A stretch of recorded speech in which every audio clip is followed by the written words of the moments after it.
All right. Wow. Technology, the thing that, here's the thing about Connectin. I always believe that we teach what we need to know the most in the world. And with all this technology and all this kind of, I don't know about you, but everything is just, my experience is everything feels like it is just twirling and whirling and everything is happening too fast. So even, excuse me, to the experience where technology is changing so much quicker than we could all keep up with. So this is why I believe that we need tools to be able to connect into ourselves.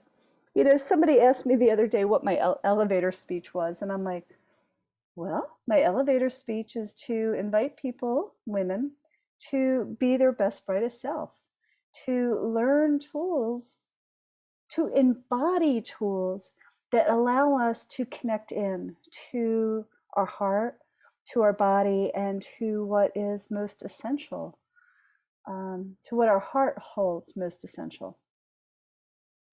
I know, elevator speeches, they're so funny. But anyway, the thing is that I truly believe that we actually have all the answers inside us. And why we don't trust that is we don't have the skills to kind of embody our inner strengths, embody our inner guidance.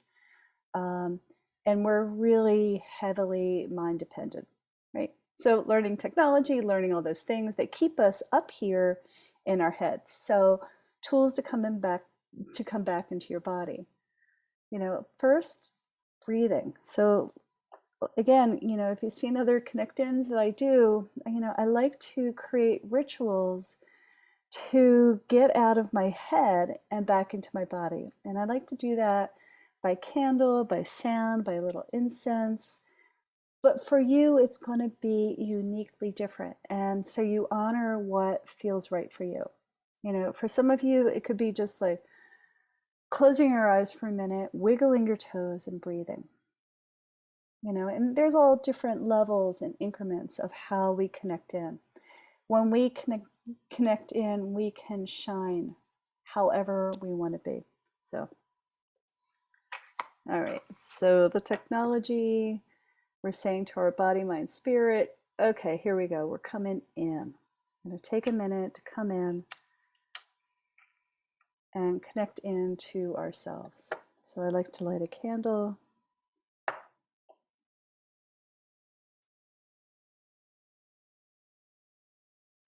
Light a little incense.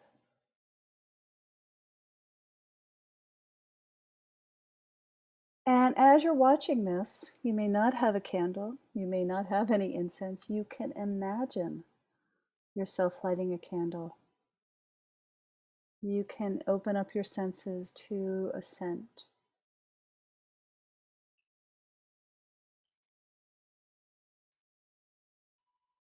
And do just a little bit of sound.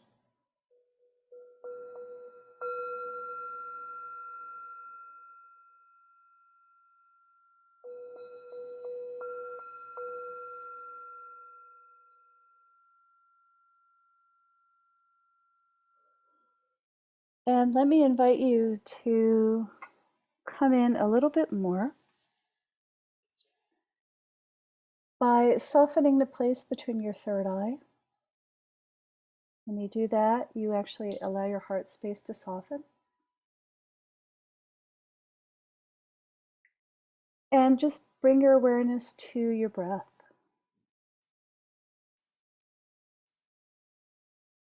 Allow your breath to come into your throat, to come down to your upper chest, come down into your heart area, down into your belly.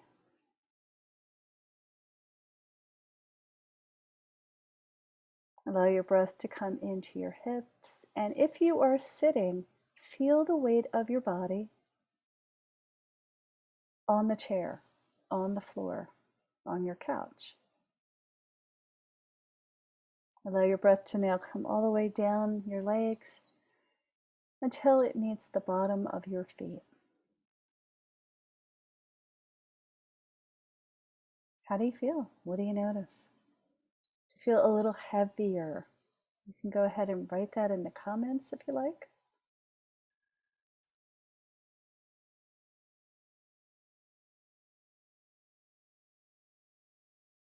This is the mantra of coming into your body. A mantra is a repetitive series of words, right? Breath, belly, feet. Breath, belly, feet reminds you to come back inside, to connect into your heart and what your heart holds essential.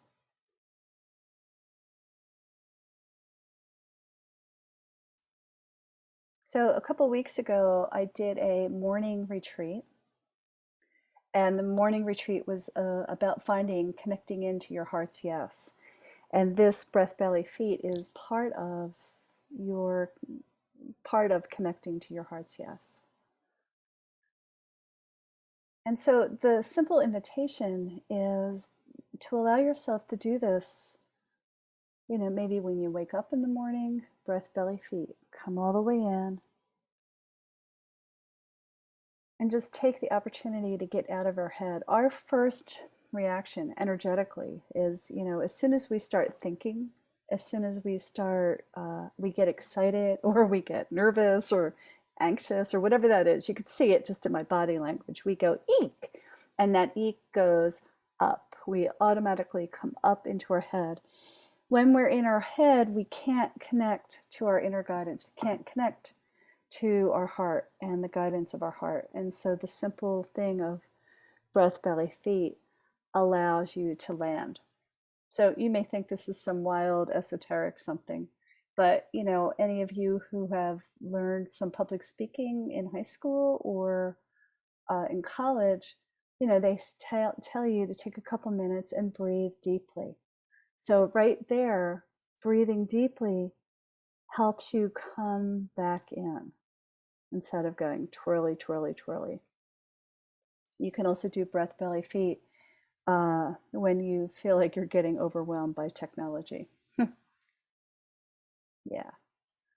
So I've been thinking a lot about this week about vulnerability.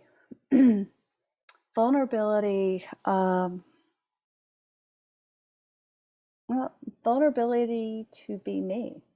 And this comes all out of a conversation about we're here and we're in spring here in the northern hemisphere. It's getting warmer. More and more people are being vaccinated, and there's this invitation to go out in the world. And I'm an introvert, and so it took me about 11, 12, 13 months to finally decide that, oh yeah, maybe I do want to go out and see some people during the pandemic. But there's a lot of pressure, and I'm not talking about politics or masks or anything like that. I'm talking about the internal experience of this. We've spent the last year being in some sort of cocoon or chrysalis, depending on how you want to think about that. And the chrysalis is, we are fully formed inside. We have kind of reset ourselves, whether you think about it or not, or you've thought about it or not. We've actually been resetting ourselves, resetting ourselves from stress or anxiety or too much busy or too much whatever. We had the opportunity to come in a little bit, although it was weird and scary and different. But now with this thing about going out into the world again, like, how is that for you?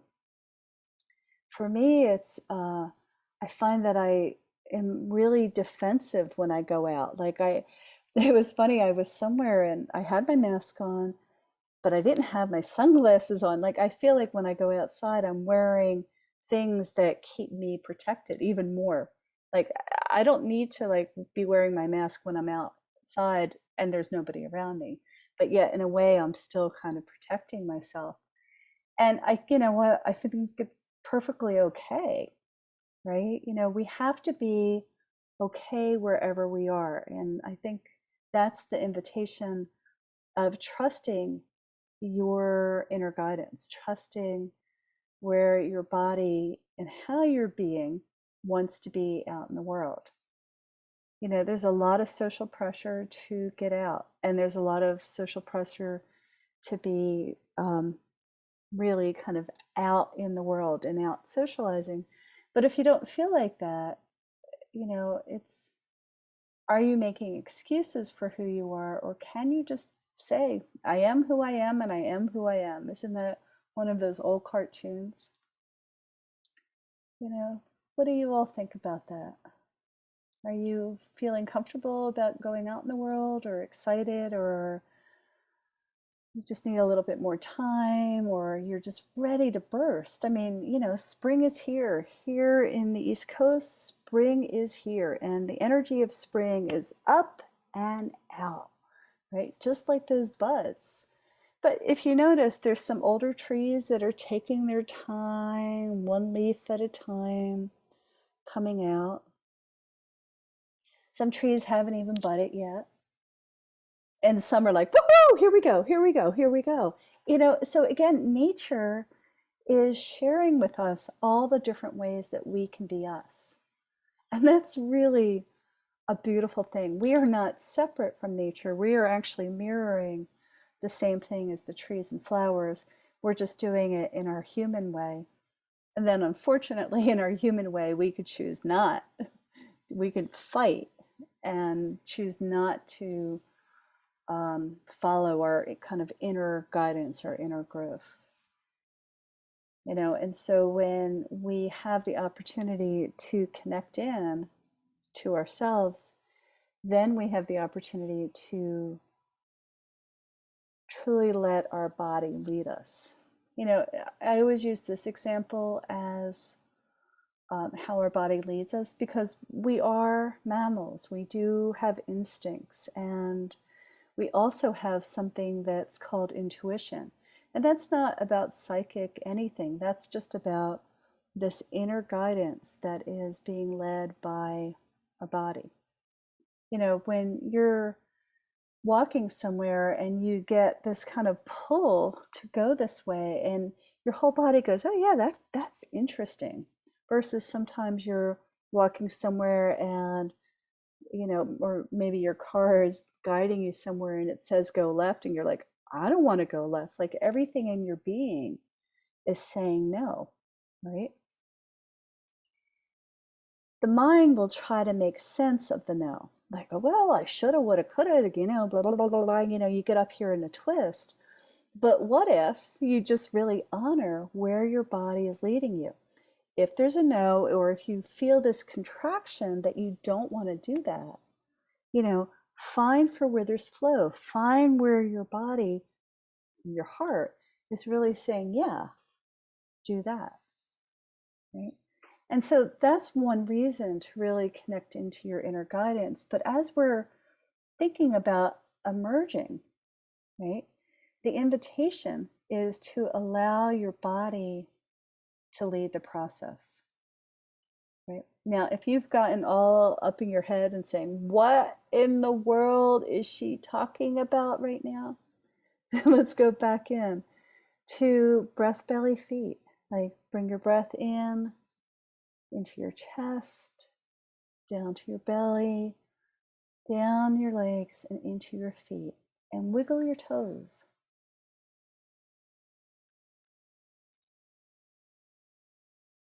Now feel into, what does it feel like inside you when you're in your body? To think about going out in the world, to being vulnerable wherever you are,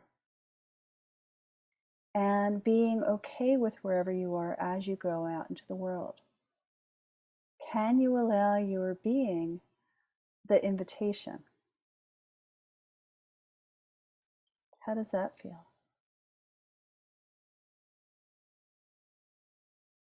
There's a real fine line between this concept of allowing and doing, and doing is the state of doing is the state of busy. Doing is the state that we've all been trained that is what and how we should be doing something, right? We should be busy. We should do this. We should do this. And if we're doing that and our heart is going, yeah, this feels right, let's do it, then that is a state of allowing. But when you feel like you're going through the world kind of pushing the do, honestly, it's going to be exhausting. It's going to be completely exhausting. And you're probably not going to be satisfied at the end of it. So when you are following your internal guidance, so when you connect in and you follow your internal guidance,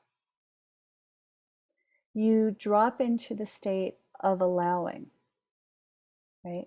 And from this place, you can allow your body to move you into the next step, into this flow of energy or this flow period. If you think about, if you just look at how I do this, and then you could certainly try this throughout the day. When I think about doing, I feel like just I have to kind of like throw my shoulders back and kind of, okay, we're gonna do it. It's like not fight mode, but like there's kind of a call to action that I'm asking my body, mind, and spirit, right? When you think of the energetic of allowing, for me, it kind of just drops me back into my hips, into sitting, into a deeper breath, right? Try that for yourself. Think about doing. I got to do. And some things you're going to love to do, but it's a doing thing. You got to want to do it. And just notice how that feels in your body. Right.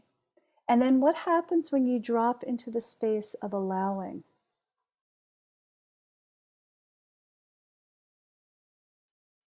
Energetically, there are two different actions.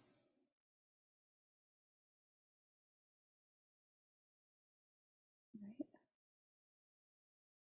And here's the other thing about allowing and doing, I guess is what I'm tripping out on right now. Doing will feel like it takes up more energy. It takes up more mind engagement, like there's a plan that has to happen.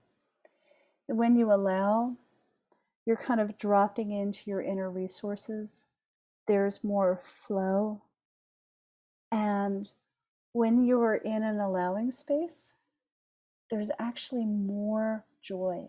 There's more happiness that runs through your body. And I know this is really counter culture in a way because we're trained to do and schedule and do all those things. But what if in the middle of all that, you take a moment and allow?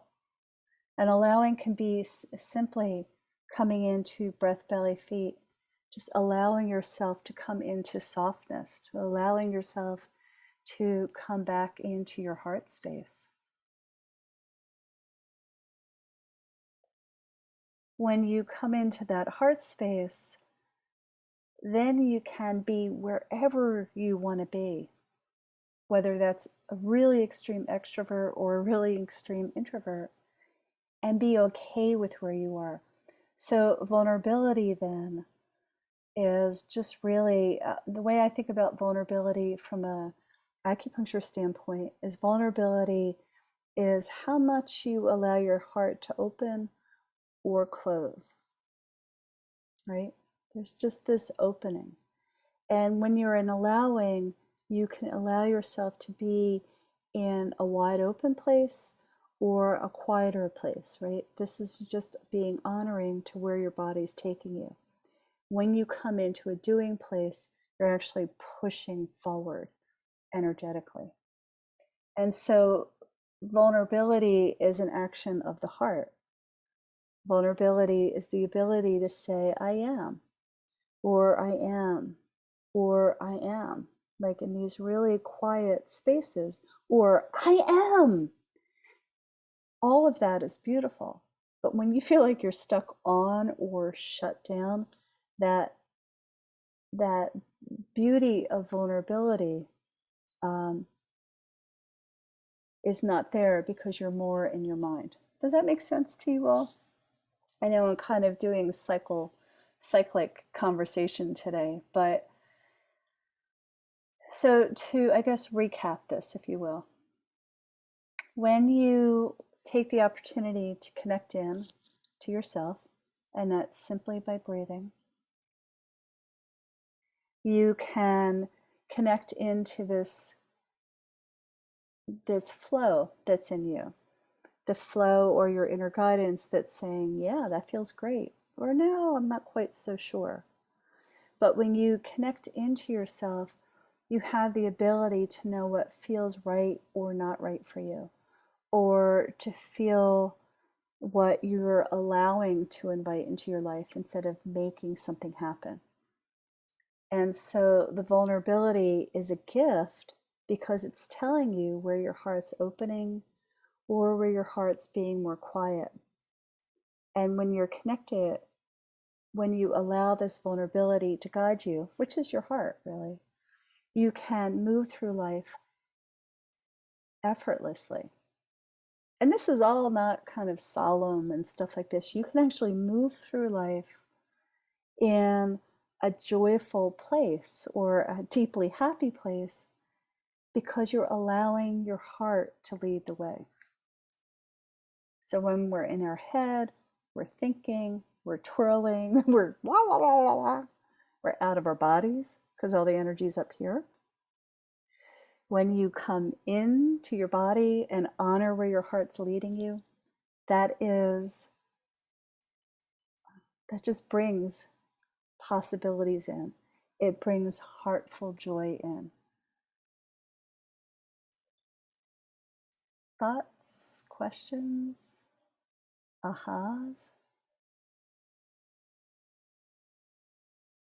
Yeah. So the invitation as we are stepping out into the world, as we're reemerging from the chrysalis, is to keep coming in, checking in with yourself, connecting in with yourself, and then following that feeling of yes or no that your heart and body use to guide you. Because then from that place, you are never, you will never have to second guess yourself. Right? When you're second guessing yourself, you're in your head. But here's the truth. This is where you are, right here in your heart. This is who you are. This is where your inner guidance is. This is what all the things you think about. This is the place of allowing yourself to be exactly where you are. So throughout the week, I invite you to connect in with yourself and ask yourself simple questions. What am I allowing in life? How am I allowing my body to guide me? Can I come into my heart space and allow my heart to guide me? Beautiful. So I wish you a beautiful week, and I'll see you next week, same time. Mwah. Bye-bye.